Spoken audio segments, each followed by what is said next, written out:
I thought I was dead. You saved me. They dropped this stuff. Why don't you take it? It's all I have. Okay, if you say so. I can't thank you enough, stranger.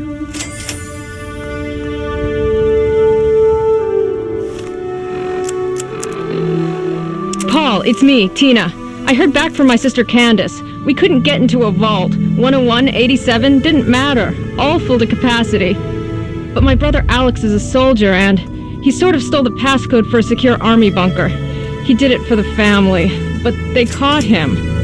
Before they took him into custody, Alex, he sent us each one number of the 4-digit code.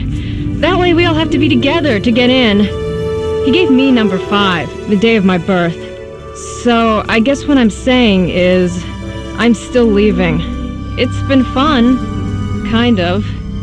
Oh, and I'm not pregnant, so no worries.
Oh my, I wasn't expecting any visitors.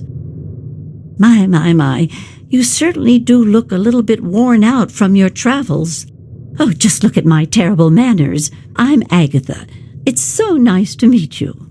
Now, what brings you all the way out here? Honestly, there's nothing much out here. Looking for sand? Rocks? We have plenty of that. You're welcome to look around this area, of course. Don't let me dissuade you. I'm just trying to save you some time. My husband built this place way out here for a reason. Rest his soul. Well, that's kind of you to say. Yes, he's gone. After he built this place, we spent many happy years together. We decided to cut off contact with the outside world and just depend on each other for comfort and company.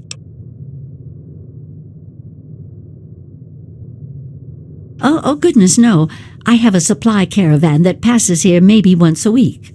I trade with him for whatever I need, and I stock up enough till they return.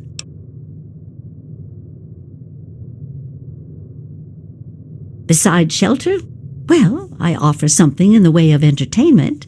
I play songs on my homemade violin, and people trade me goods. If not in person, I use my husband's old radio set. The men in the caravan say it keeps their morale up on lonely nights in the wasteland. Oh, you are a clever one. Yes, that's exactly the problem that I have with it. It doesn't quite play all of the notes correctly, and I have to constantly tinker with it. Yes, my husband was very proud of the setup. He tinkered with that thing for years to get it working. I've tried to use it to get whatever I need, but I've never gotten a reply. Thank you. While my husband had his hobbies, I'm afraid mine was making that sorry instrument. I only wish I could replace it with something better. But now that you mention it, yes, there is. My training depends on my violin. Without it, I have nothing to play, no way to make music. If you can bring me a violin, a better one, I'd feel much more secure. Yes, very sad, isn't it? Sad to think that no more musical instruments will ever be made the old way ever again. Well, fortunately, I know where perhaps the last real violin in the world exists. If you give me your word that you will recover it, I will tell you more. Well, that's just so sweet of you. I feel bad sending you off with nothing like this. I have a small amount of ammunition that my husband left behind, a box of odds and ends. I don't think I've opened it in years. If you do this for me, you're welcome to take whatever you need. Oh, I don't think I've been this happy in years. As promised, here's the key to the ammunition box. It's right under the radio table. Before you leave, I have some information that may help you, at least a place to begin. It all starts with my great-great-grandmother Hilda back in 2077, before the bombs fell. Of a kind, yes. Hilda sent a good deal of letters to my great-grandmother Mary, who passed them on, and so forth. I suppose the correspondence could be considered a diary of sorts. It certainly is a long time. That precious instrument has been through a lot. Anyway, Hilda was quite a special woman, classically trained and exceptionally talented at the violin. Her pride and joy was her Stradivarius violin. I can only imagine how exquisite this instrument must have been. When the war reared its head, she was invited by Vault Tech into Vault 92. They claimed the vault would be dedicated to preserving musical talent.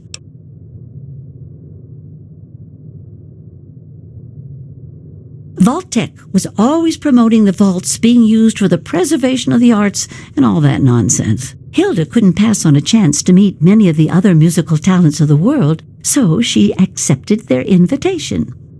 Then the bombs fell, the vault was sealed, and my family never heard from her again. She kept it in a special pressurized case. Inside the case is the perfect temperature and humidity for the instrument. If the case is still functioning, the Stradivarius would be in perfect shape. Hilda's Stradivarius was named the Soir Stradivarius. All of them had names. That's what I want you to get. That's the catch. I have no idea where it is. I'd suggest making your way to Vault Tech headquarters in the D.C. ruins. That would be a good place to begin. Good luck! She was quite a special woman. Hilda was her name. Classically trained and exceptionally talented at the violin. Her pride and joy was her Stradivarius violin. I can only imagine how exquisite this instrument must have been. When war reared its head, she was invited by Vault Tech into Vault 92. They claimed the vault would be dedicated to preserving musical talent. Happily, she accepted. After she entered Vault 92, the bombs fell, and the story as I know it ends. Not too much, I'm afraid. It was fabricated way back in 1714 by a famous Italian craftsman named Antonio Stradivari. He had made a bunch of Stradivarius violins, actually, and each one was individually named over time to identify them. They are regarded as the most outstanding instruments ever made, and no two sound alike, they say. Incredible! Since the bombs fell laying waste to most of the world, it may be safe to say that this could be the last surviving violin of its kind. Well, from my great-great-grandmother's diaries, I have deduced that she had a special pressurized case created for it. Hopefully, the Soir Stradivarius was in the case when she... well, you know. I hope you're not thinking of doing anything dishonest. You gave me your word. Well, okay. I'm sorry. I wish I did. All I know is that Vault Tech intended it to be a protective environment for the world's musical talent. When the bombs fell, the vault was sealed and the rest is a mystery. Perhaps when you find it, you can find some sort of a record of what occurred inside. From what I gather, it's located in the ruins of D.C. I got the location from one of the supply caravans. They told me it had extremely high security and something they call a mainframe inside. I'd imagine it's quite dangerous. I'd be careful if I was you. Be careful. I don't want to be responsible for getting you killed.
Hey there.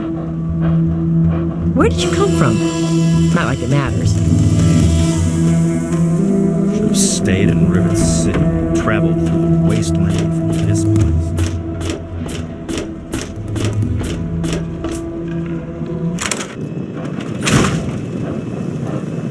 Allow me to introduce myself. I am Wadsworth, your personal robotic butler. I am here to look after your needs and to keep you happy and entertained. What can I do for you? Certainly, sir, here you are. Certainly, sir, here you are. Certainly, sir, here you are. Certainly, sir, here you are. Certainly, sir, here you are. I'm sorry, sir, my condensation collectors need time to fully recharge before I can continue to dispense any more beverages. Yes, it's common knowledge that irradiated cats have 18 half-lives. My humor emitter array requires recharging. I'll be sure and tidy up while you're away, sir.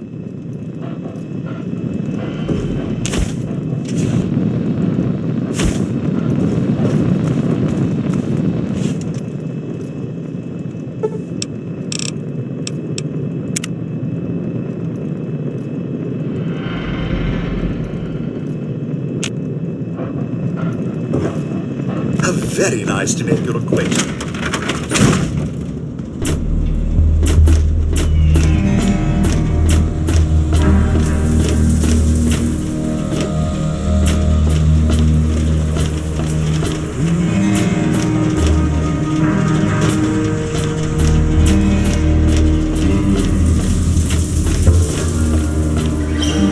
This better be a partner. Busy man.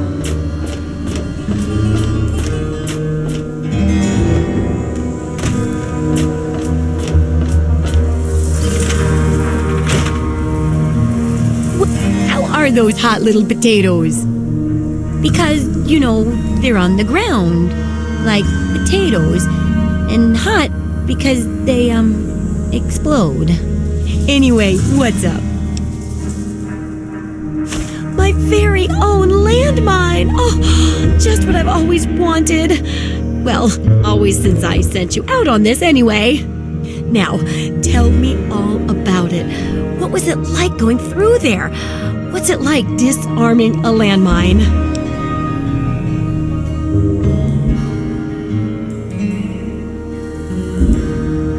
Not quite as much of a ghost town as they say, is it? Good work staying calm and collected under pressure. It'll be a great example for the book. I know you may not want to see any more explosives for a while, but obviously you know your way around them. Have a couple rainy day toys of mine. And looking at this landmine, it gives me an idea. It's a terrible device that does terrible things, of course, but it's easy to make your own, too. Yup, you've done a great job.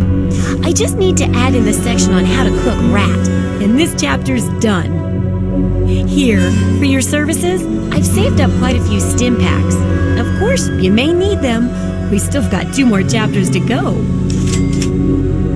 The second chapter is going to be a bit trickier, I think. It'll cover how to handle creatures out there, for better or worse. For example, repelling mole rats, learning about mirelurks, and when all else fails, how to handle being injured. So let's buckle down and get to work on this chapter. What's first? Mole rats can burrow into almost anything and cause a lot of trouble. So I figured I'd make a chemical repellent stick for people to shoo them off. But I need it to be tested before I put the recipe to paper in the guide. So I need you to find some mole rats and test it out a bit. It'll be easy. One tap with the applicator and it overwhelms their senses with a sort of feel-bad sensation. Then they're gone before you know it. You could test it out on just a few mole ratties, but for real testing, try it on 10 or more. There should be plenty in the tepid sewers downtown.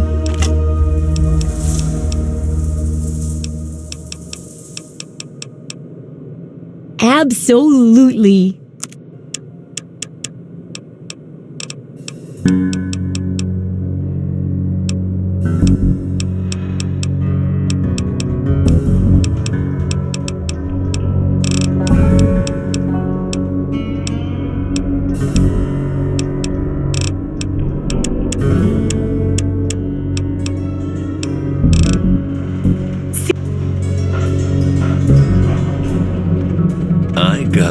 eye on you.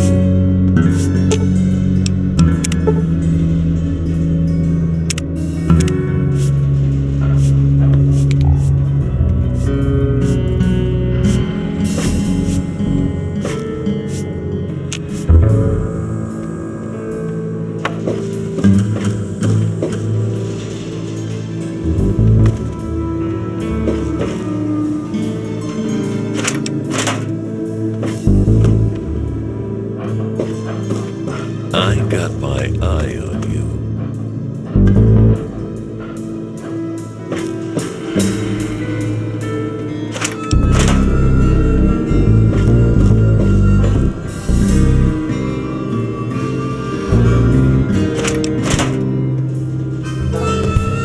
Hey, book's coming along well.